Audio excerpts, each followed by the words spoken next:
बहुजन महानायक मान्यवर दीना भाना का जन्म जयपुर, राजस्थान में वाल्मीकि समाज में 28 फरवरी 1928 को हुआ था। मेरे इस YouTube चैनल को लाइक करें, शेयर करें, कमेंट करें और सब्सक्राइब करना तो ना भूलें। जय भीम। बहुजन महानायक मान्यवर दीना भाना का जन्म जयपुर, राजस्थान में वाल्मीकि समाज में 28 फरवरी 1928 को हुआ था।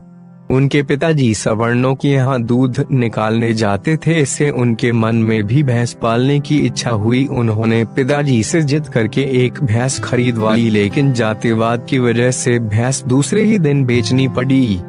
कारण, जिस सवर्ण के यहाँ उनके पिताजी दूध निकालने जाते थे उससे देखा नहीं गया। उनके पिताजी को बुलाकर कहा, तुम छोटी जाति के लोग हमारी बराबरी करोगे, तुम भंगी लोग सुअर पालने वाले भैंस पालोगे, यह भैंस अभी बेच दो। उनके पिता ने अत्यधिक दबाव के कारण भैंस बेच दी। यह घटना तब की है जब दीना भाना जी पूना में गोला बारूद फैक्ट्री, रक्षा अनुसंधान और विकास संगठन DRDO में चतुर्थ श्रेणी कर्मचारी के रूप में सर्विस कर रहे थे। DRDO में हर साल 2 छुट्टियां, एक बुधवार जयंती पर और दूसरी बाबा साहब अम्बेडकर के जन्मदिन पर होती थी। लेकिन उन अधिकारियों ने आने वाले वर्ष में होने वाली छुट्टी में अम्बेडकर जयंती की छुट्टी खत्म कर दी। इस निर्णय के विरोध में चतुर्थ श्रेणी के कर्मचारी दीना भाना ने कड़ा विरोध किया। दीना भाना ने कहा कि मैं 14 अप्रैल डॉक्टर अंबेडकर जयंती की छुट्टी चाहता हूं। DRDO के उच्च अधिकारियों, जो कि ज्यादातर सवर्ण थे, उन्होंने दीना भाना को डराने धमकाने की कोशिश की, लेकिन फिर भी वो अपने इस विरोध में डटे रहे। आखिर दीना भाना नौकरी से बर्खास्त कर दिए गए। उस वक्त मान्यवर कांशीराम साहब भी वहीं क्लास 1 IAS अफिसर थे। वे भी इस बात से अवगत हुए कि एक चतुर्थ श्रेणी का मामूली सा कर्मचारी अम्बेडकर जयंती की छुट्टी के मुद्दे पर अधिकारियों से भिड़ गया है।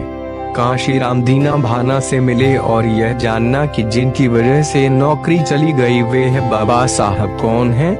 कांशीराम ने दीना भाना के ब्राह्मणवादियों से टक्कर लेने के जज्बे को देखा और खुद आगे आकर उनकी मदद की। उन्हें न्यायालय में केस लड़ने में सहयोग किया और आखिरकार उन्हें फिर से नौकरी में बहाल करवाया एवं छुट्टी को भी दोबारा से घोषित किया गया। दीना भाना की इस लड़ाई में D.K. कापरडे और कांशीराम ने बहुत मदद की।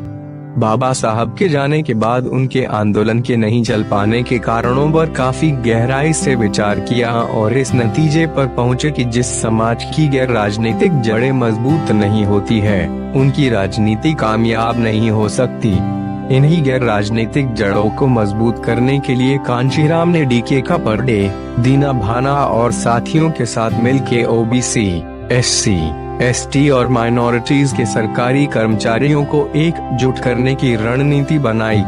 इस तरह 6 दिसंबर 1978 को नई दिल्ली में BMSF नाम का एक संगठन बनाया गया, जिसका पूरा नाम था backward and minority community employees federation, यानी कि पिछड़े और धार्मिक अल्पसंख्यक कर्मचारी संघ। इसके बाद जो कुछ भी हुआ वह इतिहास के पन्नों में है। यदि दीना भाना न होते तो न BMSF होता और न ही व्यवस्था परिवर्तन हेतु अम्बेडकरवादी जनवरी आंदोलन चल रहे होता। शायद इस देश में जय भीम का नारा भी गायब हो गया होता।